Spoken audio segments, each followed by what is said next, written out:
Well,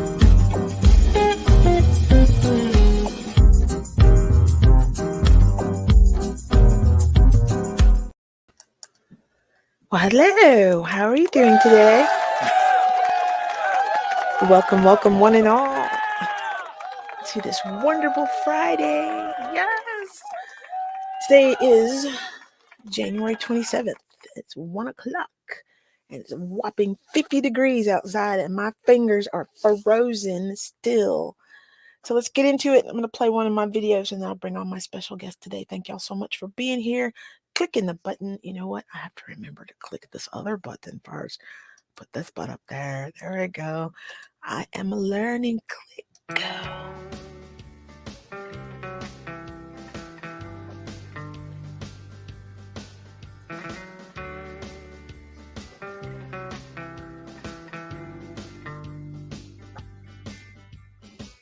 The other side of the pandemic,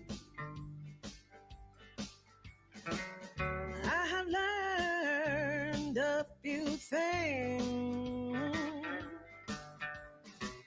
I graduated from ASU in May of 2022.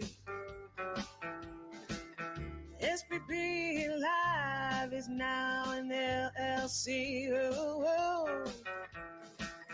Got a dog named Lucy back in 2021.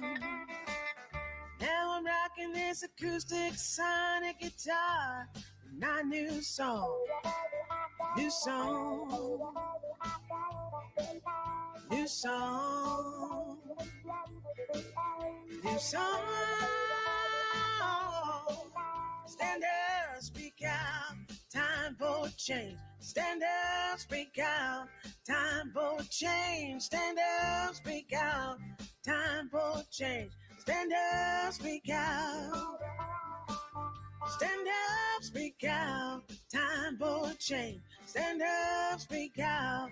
Time for change. Stand up, speak out. Time for change. Yes, it's time for generational change. Generational change. Time for generational change. Generational change. Stand up, speak out. Stand up, speak out for equality.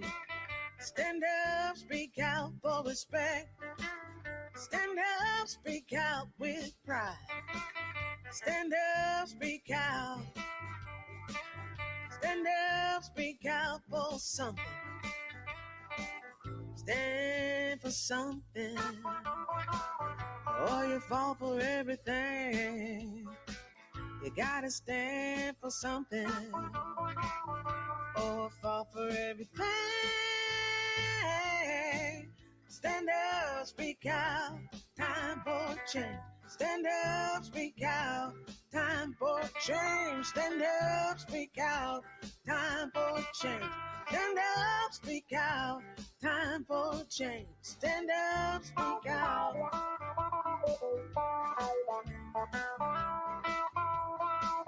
Stand up, speak out for the babies. Stand up, speak out for your sisters. Stand up, speak out for your brothers. Stand up, speak out for the people. Gotta stand for something. Oh, you fall for everything. You gotta stand for something. Or fall for everything. Stand up, speak out. Stand up, speak out.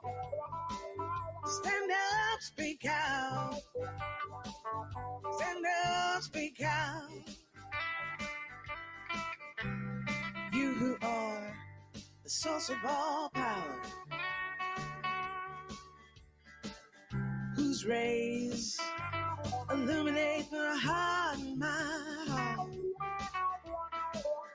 If you don't speak out now, when they come for you, there will be no one left standing to protect you.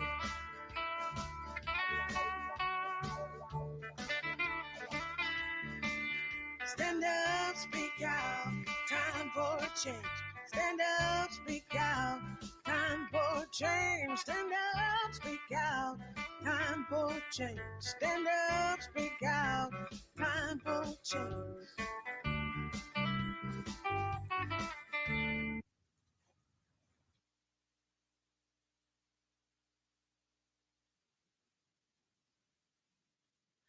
I have to remember to push the button. Stop the video. Thank you so much for tuning in and listening to that song. Okay.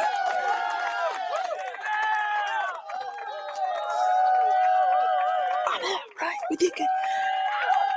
So, my guest today is Mr. Aaron Lack. I'm going to read his bio.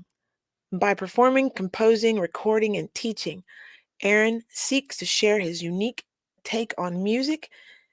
He leads Aaron Lack's Vibe Tet. Oh, that's a cool name. The Aaron Lack Steel Band and the Aaron Lack Quintet. Lack also lends his talents to the Forgotten Prophets, Bell Ringer, the Monstats, I'll probably pronounce that wrong, the Bell Tower Trio, the Blues Crawlers, and many other projects encompassing a broad range of musical styles.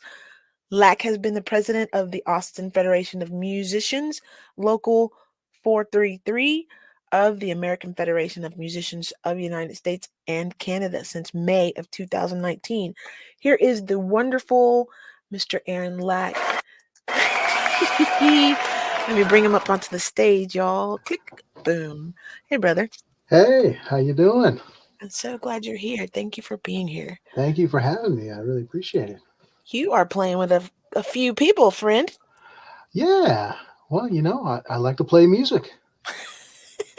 The name that I mispronounced. What is it? The Oh, the Monsters. Monster. So it is Monster. okay. Yep. Is that Yeah. a play off the monsters like da-na-na-na? Yep. Yeah, Okay. yeah. Wait, that band actually did a Halloween gig and we played the Monsters theme song. Nice. So, Nice. Okay. So I invited Aaron to come on, one, because he's a fabulous person, energy wise, that I have enjoyed being around, and he's super talented. And what he does, the president of AFM. So I wanted to get into it and ask questions.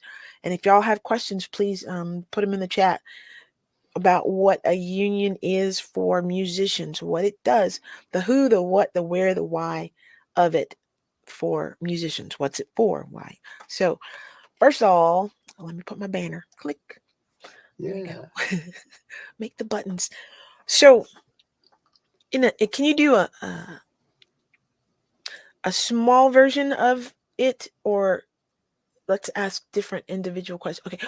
Okay, let me make my brain do what I want to say. How long have you been playing music? Let's go with that. Oh, okay. Well, I've never really done anything else full time, and I'm 47 now. So, and I've been playing since I was about 10 years old or so. That was as quick as I could get my hands on something to play. And I sang at church and sang in the school choir previous to that and things like that. Um, but really, as soon as I could start getting my hands on some of these different instruments, I was going. And yeah. Your first kit. Do you remember what you combined together? Oh gosh, oh, I should have brought that. I have a photo Oh, of nice. of like a this kind of junk kit that I put together as a little kid, and it had like little pieces of sheet metal instead of cymbals, and it Oh, had a practice pad for the snare drum, and it had a couple of other little weird little things to hit, all kind of nailed onto this board in my basement. that's brilliant.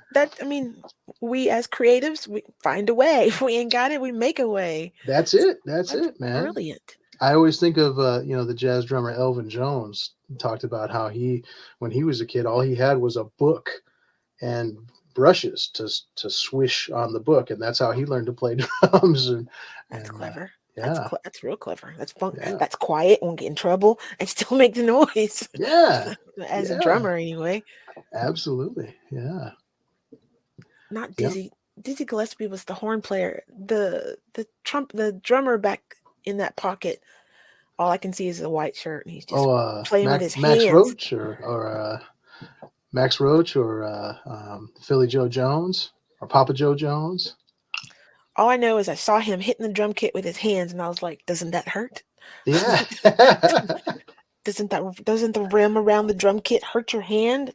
I guess it it did not. can. It can if you do it wrong. Yeah, Who that absolutely. fellow was, but I'll think of it in a little bit. All right, so let's wha- um, music teachers that have stuck in your mind that have helped you with your education towards being a better musician that stick out. Oh, many, many, many. Yeah, actually, even from that time when I was banging on the junk in the basement, um, I was actually I was I was like stealing lessons secondhand from a teacher. And what I mean by that is a kid that lived down the street from me got drum lessons from a really good teacher named Tim Franchek, who's Hmm. still going up in Muskegon, Michigan.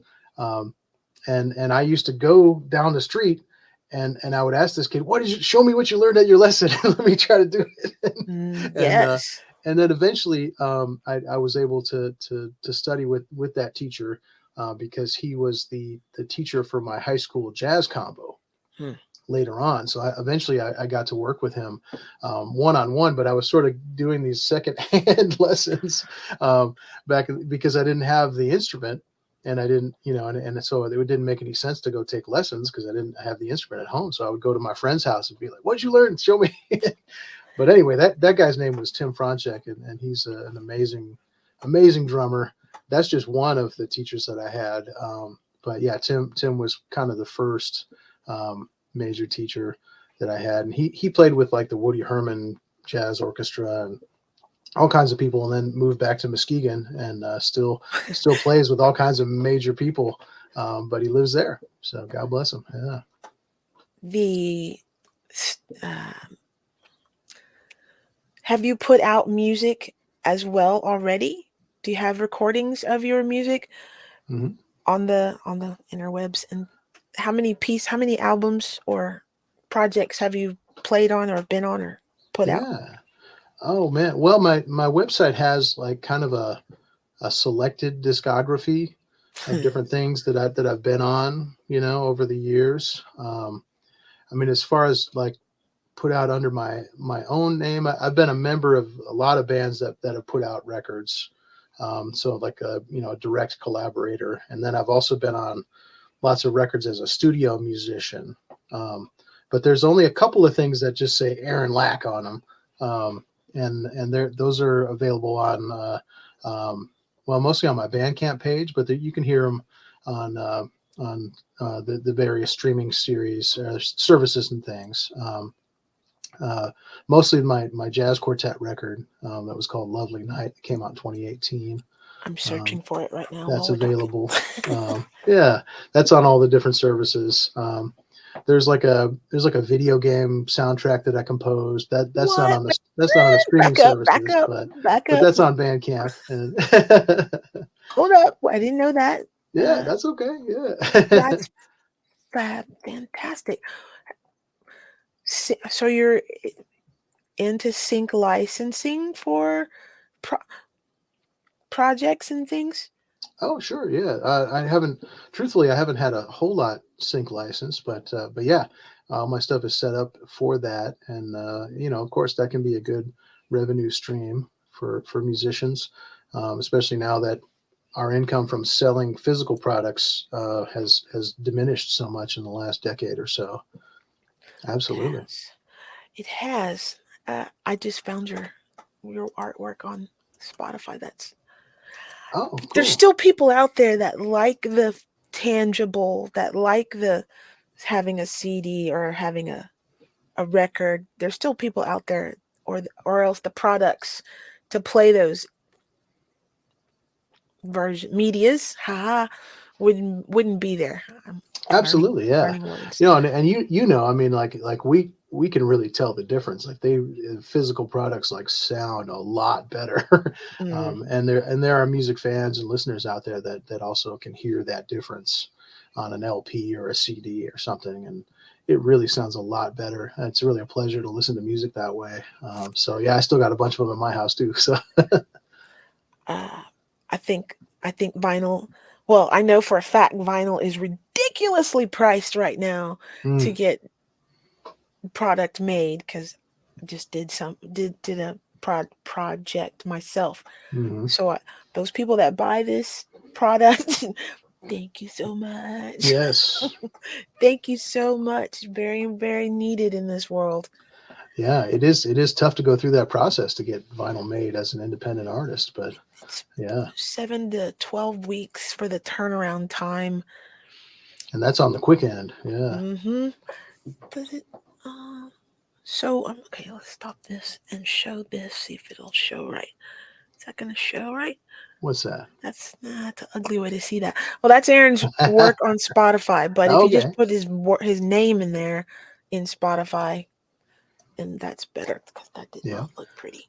It might be easier to put Vibe Tet in there. I think I'm the only Vibe Tet, and that's that record that's in there. So VIBETET, which is like a quartet with a vibraphone in it. That's I love all. it. VibTet. VIBTET. VIBETET. You know, that's why I don't spell. That's all right. VIBE. You got to have the vibe first, and then the tech. You're so smart. There you go. Not at And all. show. There you go. Oh, there you go. Yeah. So you can look up Aaron's music on Spotify and probably the other platforms. But VibTet. Yeah. Excellent. And that's also the website for that jazz quartet is vibetet.com. Just those 7 letters. Yeah. 7's a good number. Yeah. Let's see. What else I need to ask you? Do you have pets? Do you have yes. Do you have pets? Oh, we do. Yeah, we're right now we have one dog. And that's Dolly. Her name's Dolly. And yeah, she's a rescue dog. We got her like just before the lockdown in February of 2020. And she was a rescue dog who was about, I think she was about 9 years old when we got her. Oh. And so yeah, that makes her what, 11, 12 years old now? 100 billion years old. Yeah, right. When you convert it to dog years, yeah. So, and why do we do that anyway? That's who knows? Just another question. But we had another dog, but she passed away last year. We had 2 dogs for a while, and before that, we had another dog that was also coexisting with the previous dog. So we like to have 2 sometimes. It gives them company for sure. Yeah, absolutely. Yeah, but we always do rescue dogs because they're out there looking for their people. So yeah. That's a song. Yeah. That's a total song. That's what my dog is. That's what Lucy is. She's a I was going to say, I think you already wrote that song, didn't you? Yeah, and just put it out last week. Oh, yeah. Put the video out last week. Excellent. All right, so let's get into the nitty-gritty now. Oh, yeah. And thank you so much for sharing your history, because a lot of people that are gatekeepers in the music industry know nothing about it. Oh, have you noticed that? You know what I mean? They're just I'm just gonna go do this. It's like, but have you ever picked up a gear bag? Have you ever do you know what it means to trudge gear up to a gig? Have lights, power? No, nothing. So that's why I asked the question. So I was like, who are you? Yeah. Who are you? Absolutely. Yeah. Shall we show? You want to intro this video? Oh, sure. Yeah. This is like the new welcome video for the AFM. That's the one you're talking about. Yeah. Yes, sir. And this is sort of just a condensed. It is 6 minutes or 6:40, but it's sort of a condensed description of what the union does, what the musicians union does, and who is in the musicians union, which is pretty much every musician you can think of are in the union, and just kind of reasons why you might be interested in it. The video is sort of targeted at potential members and new members. So if that's you tuning in, we're really glad you're here. Yeah. And here we go. I'm going to full screen this, push play, and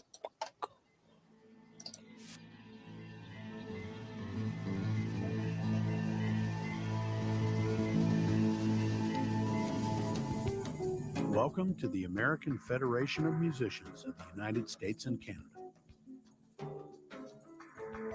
As the largest union of musicians in the world, we have the power to make the music industry work for us and have been doing so for more than 125 years.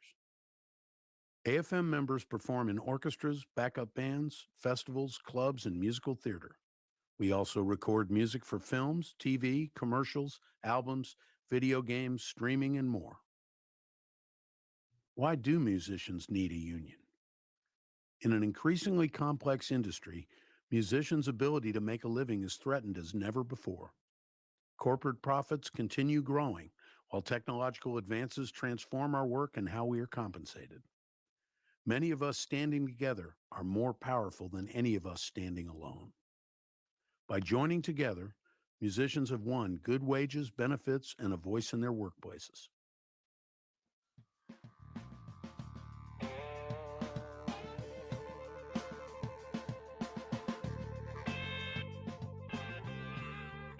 "70,000 musicians power the AFM.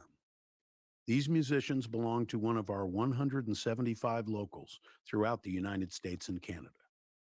Each local has their own bylaws and their own officers democratically elected by their members.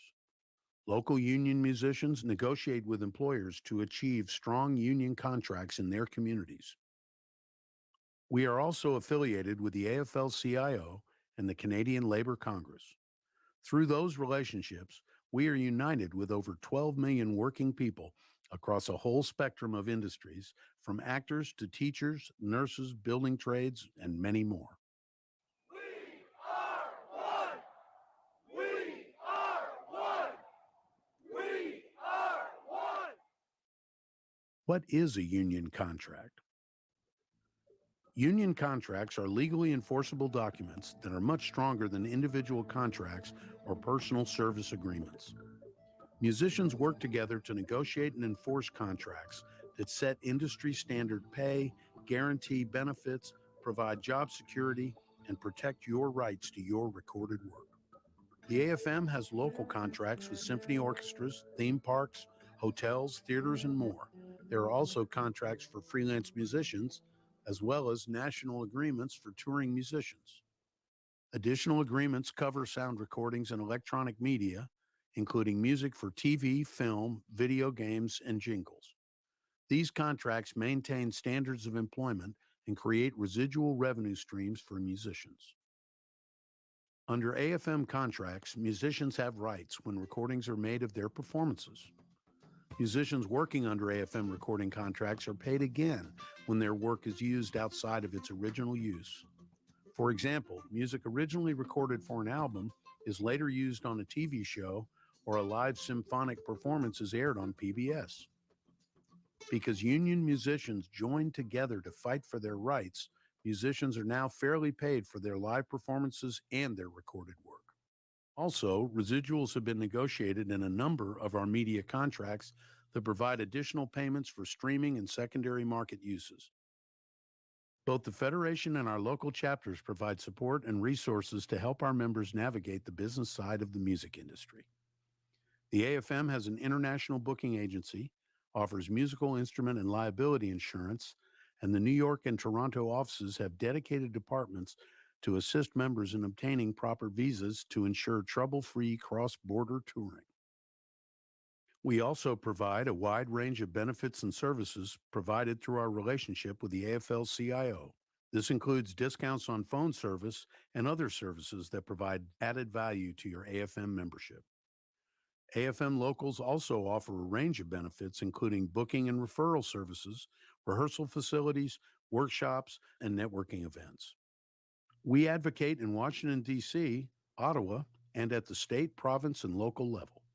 Union musicians have made it easier to fly with instruments, strengthened performance rights and copyright reform, defended National Endowment for the Arts funding, and much more. AFM musicians in Canada successfully lobbied for the passage of the Federal Status of the Artist legislation, which ensures fair standards and wages for performing artists and securing neighboring rights, ensuring that Canadian musicians are paid fair royalties when their recordings are broadcast in other countries. The lives of working musicians are both challenging and rewarding. We love making music, but we deserve to be fairly treated and respected wherever we work. Your AFM membership, and especially your participation in your union, are key to protecting you and your work for decades to come. Congratulations on joining the AFM. The strength of our union is in our diverse membership, which includes musicians of all ages and cultures working in every conceivable musical style and genre. Musicians are always stronger when we unite to fight for our common goals. By working together, we will always achieve more than we ever could by standing alone. That's our union power. Welcome to the American Federation of Musicians of the United States and Canada.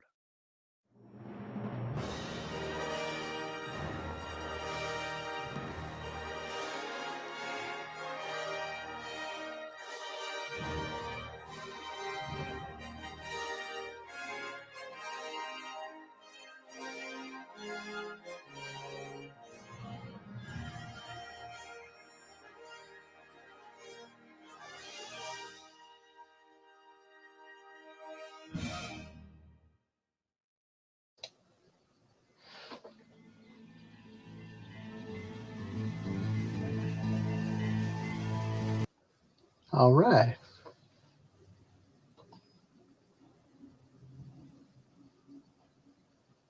Oh, I can't quite hear you, sister. It's that other button. You know, if I Yeah, can there it remember is. to do all the things that I'm supposed to do, it'd be so good. That was It's very perfect. good. It was very informative. I can tell you immediately, just from the front of the image, it made me want to go and be a part because I saw people that look like me. Oh yeah. That's the honest truth.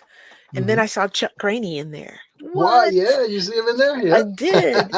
Chuck Rainey is the reason I know how to play blues. Are you 145s. kidding? 145. I'm Oh not. yeah. Yeah, Dallas, Awesome. Texas. Yes. Awesome. He's a groovy professor, groovy teacher. Mm-hmm. Um, Absolutely. so I am a union member. I think I've been 2 years right now. And I Right on, have sister. right during the pandemic. I was like, I might as well. I'm here, so let's find out. Mm-hmm. And I have been very pleased with being a part of the union. The AFM has AFM 433 has been very kind to me. Oh, it's a song. Nice. So, okay. Yeah. So from your aspect, when a new member comes along that wants to join, because I know I've sent a couple of people your way. Yeah. What's the first thing you tell them? Well, the first thing I do is I don't tell them anything. I try to find out what they're doing and what kind of struggles they're having with the music industry, because that's a little different for each of us. Although once we start talking about it, it usually turns out that we have so much in common as far as our struggles go. But we want to find out kind of what business they're doing in the music industry, and then see what they're interested in, and then tell them about how that relates to the union, because it always does in some way. And that's an interesting thing about the union, is that it's a really a structure that can deal with hundreds of different issues that we have in the music industry. And if you're working in music, we have a lot of issues with working in the music industry. I mean, there's For a lot. no good reason.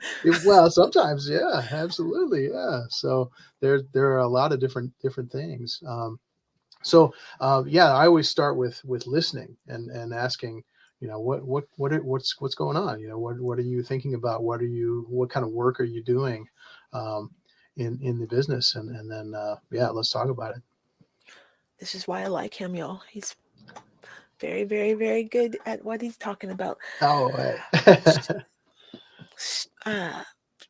I hear the conversations of what am I going to do in a union? It's going to take my money, blah, blah, blah, blah, blah, blah, blah. there's a reason the monies are taken for you. Can you explain a little bit about that, or is that too much of the?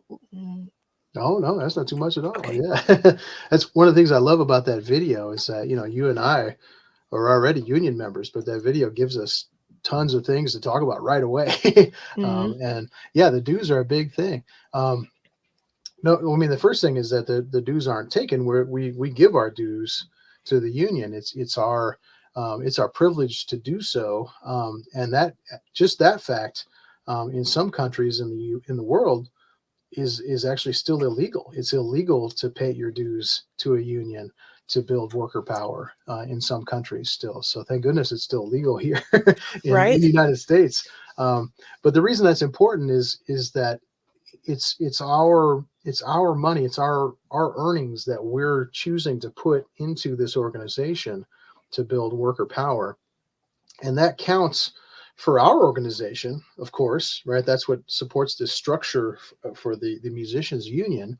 But a tiny part of that, it's like I think in our union, it's like 75 cents a year or something of that little dues goes up the chain to the AFL-CIO, and we're also members of the AFL-CIO, which is like the mother of all unions in the United States. It's the organization of organizations, and that counts too. That way, your voice is counted in the labor movement writ large, the big labor movement in the United States. And that all counts. But in order for that, for us to count for the national, union density for like how many Americans are in labor unions, we have to be in good standing members of our local unions, and that counts for our international musicians union and also the big AFL-CIO tent as well. And that helps to build worker power at all these different levels, at the federal level, at the international level, at the state level, at the local level. And that's really that's what does that, is that we're in good standing paying the dues that we've decided to pay. The dues are decided democratically within the local. And so that's why they're different in different locals. Does that kind of make sense? That absolutely makes sense. And let me break it down a little bit more for y'all. The reason I joined the union is so that when or if I have issues with venues or promoters or whatever, then I have some muscle from the AFM to go, hey, to help. Because Yeah. 90% of the time since I've been in the music industry, it just feels like it's just a free for all, and you get what you get and you deal with what you deal with. And being a POC, LGBTIQ, whatever person has a lot to deal with when you just want to be creative and be compensated for your work. Absolutely, yeah. There's a good statistic, talking about statistics. The whole labor movement, right? Like people who are in unions, in general, on average, make 15 to 25% more money over their lifetimes than people who are not in unions. And they actually did a calculation last year where they said, well, under today's economy, that's over $1 million even for the lowest paid workers who are union workers. That's in difference, over $1 million difference over your whole lifetime. You know what I'm saying? But when you're talking about people of color or women, the number is higher. The number is 25 to 40% more than their non-union colleagues. And of course, that also takes into account that those people are historically underpaid to begin with, right? So we can't ignore that. But that statistic is real, and so that's a big part of unions is the equity and equality, and making that actually happen in the United States versus just saying that it's going to happen somehow magically. We're making it happen, and that's a really important part of all unions. The other aspect is when the language of why I get paid what I get paid needs to be answered, the union has given a wonderful dialogue of language to have. So Oh wow! when people ask me for my gigs now, I'm like, Are you contract? Do you have contracts? Do you know the union fees? Blah, blah, blah, blah. And 90% of the time, they don't know because they're civilians. They don't know. Hmm. So it is my goal right now to help educate the audience members as well as musicians about how to take care of yourself as an artist, how to get compensated, and how to be treated equally fairly. What's the word? Equity and diversity, all those wonderful alphabet soup words of be Yes. nice. Yeah. That- Yeah. To insist on respect and dignity for your work, is a huge part of it. And yeah, I'm so glad to hear you say that about the language, just talking to each other Mm, in the context of the union, in the context of a labor union. Like, okay, how are we going to get paid for this work? Because music work is work, and just talking to each other about that helps everybody in that conversation, to have that conversation with the employers when we're negotiating our compensation for our work. It is a huge part of it for all of us. 100. The I believe more classes need to be offered and taught in the music industry, like 101. You need a 101. Besides playing your instrument, or besides being an artist, besides being creative, you need to know the business. It's Yeah. all because it's called the music business. Yes. Yeah. You Yeah. need to know all of that stuff. So this is why I'm sharing the information as my brain goes, yeah. Yeah. Ow! Listen to the people. And let's educate the people. People Yeah. don't know about musicians having to pay to play. They're not familiar with that. And that's something I believe that musicians have to recognize themselves. It's like, you deserve to be compensated. Yeah. You have Absolutely. learned how to do this. Hmm. It's real. Yeah. It really, really is, and there are a lot of music organizations in our city. I think there's like 150 or something like that. And we're different from those organizations. We're 501c5, whereas most of the other organizations are, well, all of them are either 501c3s or 501c4s, right? The 501c5 is the labor union, and we're the only one in music, of course. Um, but a lot of those organizations have components that are just like what you're talking about, where they want to teach classes, or they want to, have mentorship programs for musicians, and they take contributions from businesses and donors and things to offer those classes, and that's great. But we can actually help them. All those organizations, that the union can actually help them with those classes, and it doesn't cost them anything. We can't take their money anyway, because that's the definition of a 501c5 or a labor union. We can't take contributions from anyone except our members. And that makes sure that we're always working for our members. But what that means is we can actually help them with the union side of things and with the business side of things. We can actually help those other organizations at no extra cost to them. We could come in for free and help them and talk about exactly what we were just talking about. And we just need a chance to do it. We let them know that. But very few of them take us up on it. But we're there. We want to come and talk to any of those organizations, any of those mentoring programs, at no additional cost to anyone, I love that. because that's an industry concern. So, yeah. That's we need to turn that volume up on that right there. Yeah, That's right. That's real. that is real. Some free help. Heck yeah. Yeah, and I'm here to talk to anyone at any time about any of this stuff, no matter what. That's what I'm doing. That's most of what my job is, that I'm doing for the local as the president, is talking to people about the music industry, and how we can take advantage of it instead of it taking advantage of us. Yes. Yeah. Because yes, you can. Wait. Yes, you can make a living being an artist. Yes, you can. Yes, you Yes, you can. can. Absolutely. Don't Yes, let we nobody can. tell you you can't, because yes, you can. Mm-hmm. I'm living proof. Yes, you can. Mm-hmm. Aaron, what is the recent project AFM just did with I want to say copyright. What is it? Oh, It's the is it the there's Spotify thing? What?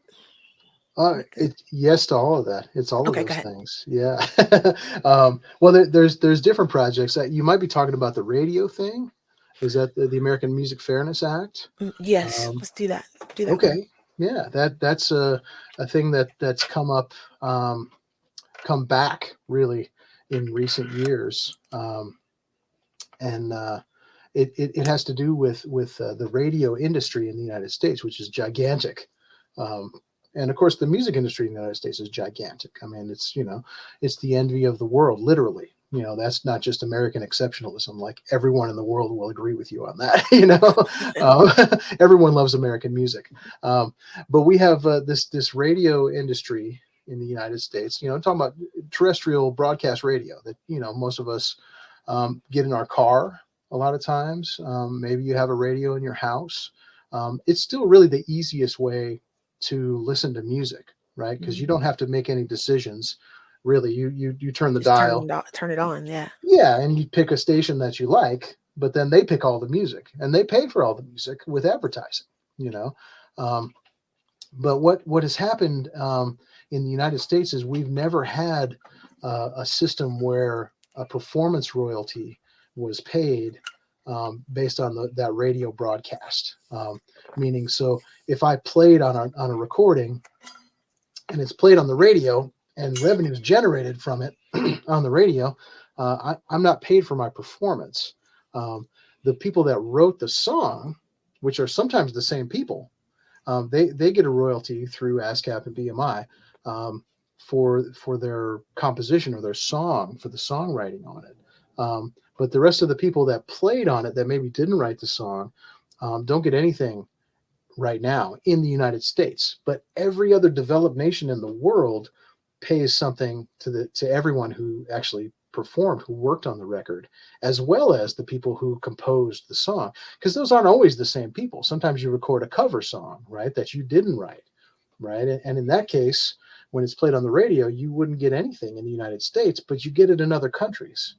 um, I was. but the real alarming thing, though, is that those other countries that collect that royalty, they want to send it back to the United States, to artists in the United States for that revenue. But their laws say that they don't send that money abroad out of their country to countries that don't pay that themselves. Hmm. And the United States, being the biggest country for music globally, has tons of people that are in that situation where they have money waiting for them in France, in Spain, in Japan, waiting to come to them, and it's not coming. It's not going to come to them because our country does not pay that royalty, and so we got to fix that. I was going to say, how do we fix that? How And we change that? the What? AFM and musicians have been trying to change that for like 60 years now. Um, like Frank Sinatra was working on this in the 1950s because it was a problem then. And we're still working on it. But there is a new piece of legislation that's going to address that called the American Music Fairness Act. And it came out, I think, in 2020 or 2021, the new version of it. And it has already passed the House. But that was before the House flipped over. But Hmm. so they may have to, if they change it, they may have to pass the House again. But it's been waiting in the Senate to be discussed. Politics. I know, it's like you can't even believe it. It's like, what are they waiting for? Like, Why are you what? so slow? Are you kidding? What? Yes. Mm. So The- okay, I wasn't aware of that. So thank yeah. you for sharing that. Oh, absolutely. That's why I have a passport. Yeah. Because I want to go travel. Okay, the Absolutely. other project AFM was working on recently, one I saw you marching to the city. That I don't remember what that was. Last 6 months, 7 months, maybe. Mhm. I have to remember what it is. I just know you're doing good work. How about that? Oh yeah. Yeah. There's all different kinds. Wow. Yeah. you'll read about it in the well, you and I can read about it in the International Musician, which is the national journal or the international journal Right. of our union, and they talk about a lot in there. You'll see a lot of things from our legislative director is a man named Alfonso Pallard, who works in Washington D.C., talking with musicians.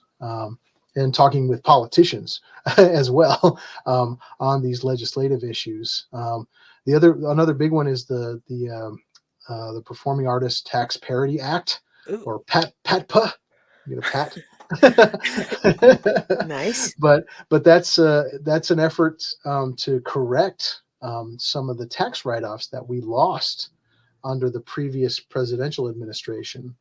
Their tax reform efforts resulted in musicians and other performing artists not being able to write off as many things as we could before.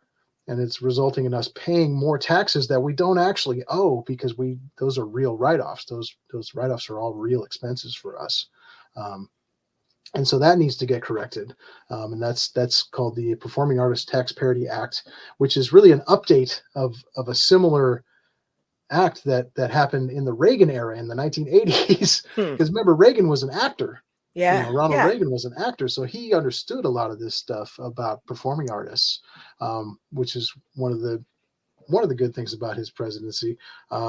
And so that this act got passed in the 80s, where performing artists were able to write off a few extra things to account for the fact that it's really hard to make a living as a performing artist. And a lot of that was undone by the Trump era tax reforms. So we're trying to correct that. Sorry. And, Filter. I know. It's like, whoa, what? I know. Okay. Here we go. And we can just talk all day about these kinds of things, and I'm sure we will. But that's a big deal that the AFM is working on, and many other music groups too. The same thing with the American Music Fairness Act. That's not just an AFM thing. There's a whole coalition of different artists organizations. And I think, doesn't that, because I'm a Starbucks person, doesn't Oh, that, in yeah. that Starbucks, you just started a union recently as well, and I know they're doing the trudging in the trenches as well. So Absolutely, yeah. The Starbucks union is good friends of ours for sure, and yeah. because everybody needs their coffee. Mm-hmm. Did you see when someone went on strike on the Red Cup Day in December? No. Yes, yeah. A bunch of the stores went on strike on that Red Cup Day when everybody's coming in to get that red cup. Yep. And you know what I'm talking about. That's a big Absolutely. day. Oh. And I'm a morning person, so I worked morning shifts for 14 years at God Starbucks, bless. on and off. So yeah, I know. Yeah. It's a piece of plastic. Sit your ass down. Calm down, Sybil. Calm down. I'm sure you got one from last year. Okay. Good information. How many women do you know? How many women are in the union right now? There we go. Oh, that's a great question. In the AFM, in the 3433. I honestly don't know the answer to that. That's a good question. In a lot of ways, we don't track That. gender information as a matter of employment equality and equitability, because we don't necessarily want people to not hire someone because they're a woman or Right. because they're a man. And so we don't track that, but we get asked that question a lot, and I wish I had a better answer for that. But what I do have is the stat about pay, about how union women's pay is higher than non-union women's pay by a greater degree than men.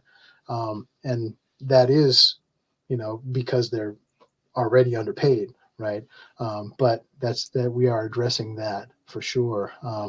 As far as the number, I don't know that right off the top of my head. That's a good question though. Yeah. I asked because I know that the group that I'm in, the Austin, Texas musicians group, 20% of it is women.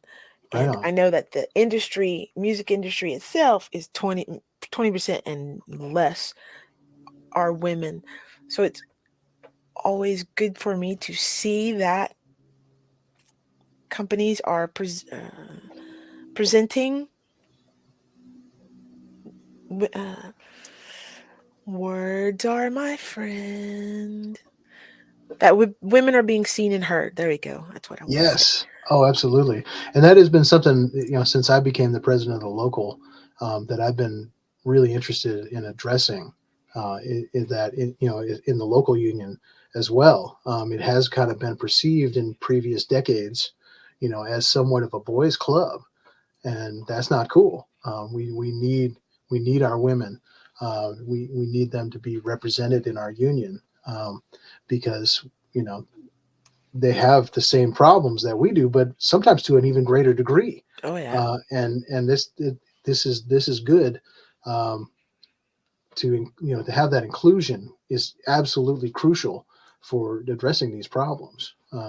So yeah, I'm definitely down for talking to women about this specifically all the time. And yeah, I get sometimes younger women in our organization ask me like, hey, where are the more experienced women? And sometimes the more experienced women will ask me like, hey, where are the younger women? We need to get that. And it's both. We need all those women involved, and the whole spectrum of gender, of course, across the whole spectrum, because those same statistics apply, to non-gendered folks, to non-binary folks, to folks that are trans. Um, those same statistics apply to a greater degree, but there's also the issue of safety, and I know that's something you've worked on, Very much. um, in your work with the other groups. The whole safety thing, is better dealt with when you have a real contract that's enforceable.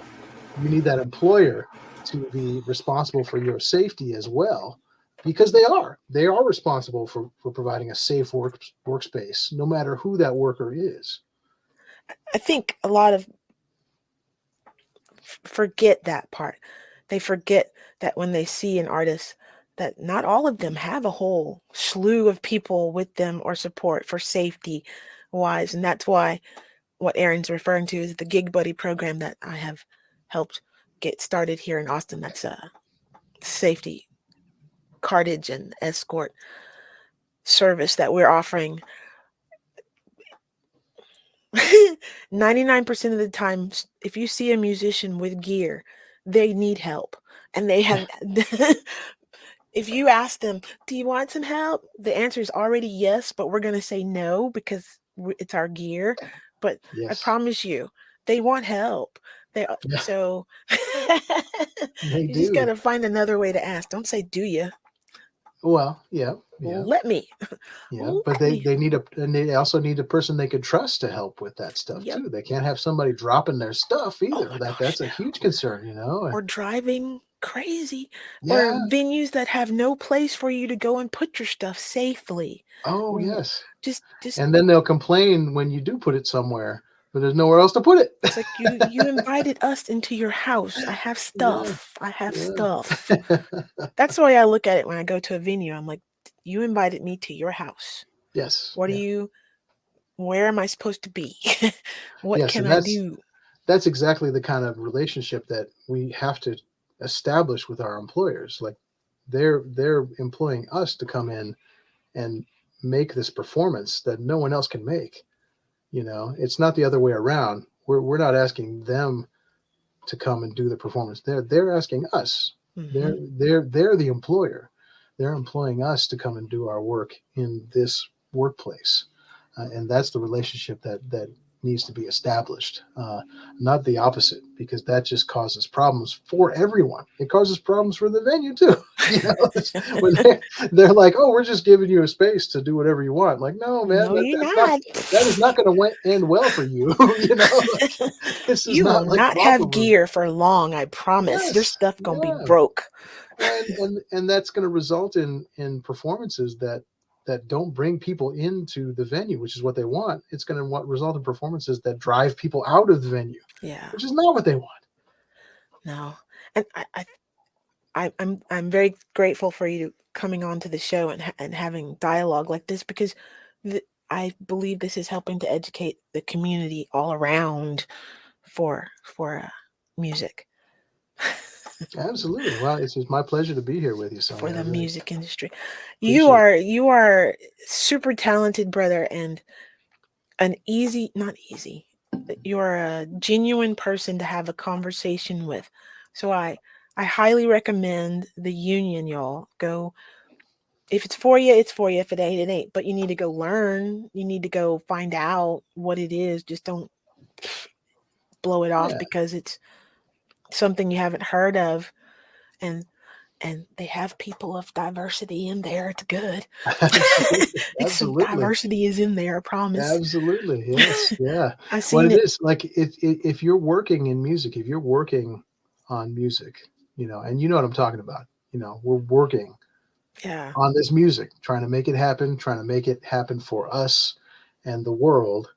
If you're working on it, the union's for you. It's for everybody that is working in music, and it just starts a positive feedback loop within hmm your career where you're working on, your work benefits you in the short term today, and then you're also establishing the future benefits for that with live music. That's our pension and things like that. But with recordings, it's future residuals and reuse, and also pension that you can take advantage of to further your career. Because this business, you know what I'm talking about. It doesn't get any easier. It gets harder. The longer you're in it, you're working harder to do it.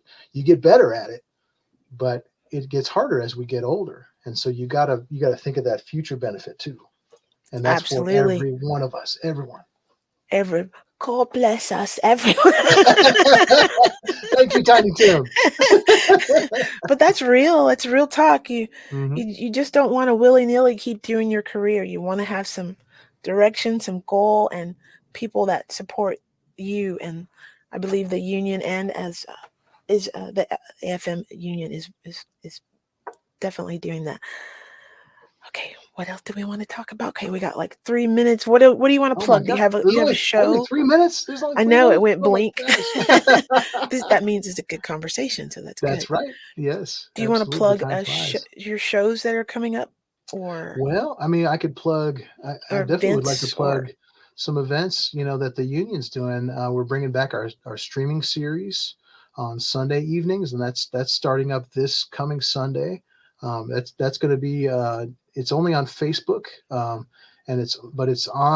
it's being streamed from the Music Performance Trust Fund Facebook page, okay, but it's linked on our locals Facebook as well, AFM Local 433 on Facebook, and that's going to be streaming and live at the Union Hall as well. You can come in person all if you right, want to as well at the Union headquarters down on Ben White Boulevard in South Austin.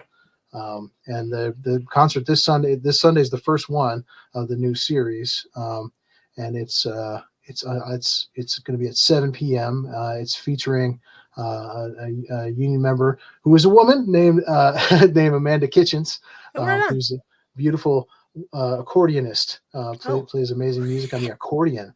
Yeah, um, what? and she's going to have her duet partner with who's a friend of yours, our brother Dylan Goodhue. I know you know All right Dylan. on. Yeah, yeah, yeah. So Oh yep, yeah. Oh, he sent me pictures. She's yes. She also plays the harp. I mean the harp, right? yeah, she plays a Yeah. bunch of different things. Right Yeah, on. so Yes.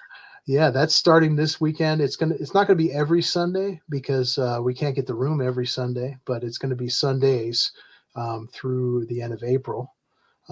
So that can be seen just like this on a streaming thing. It's not on cable like your show is though, but it'll be on streaming We and can it's change live that. too. So We can change that.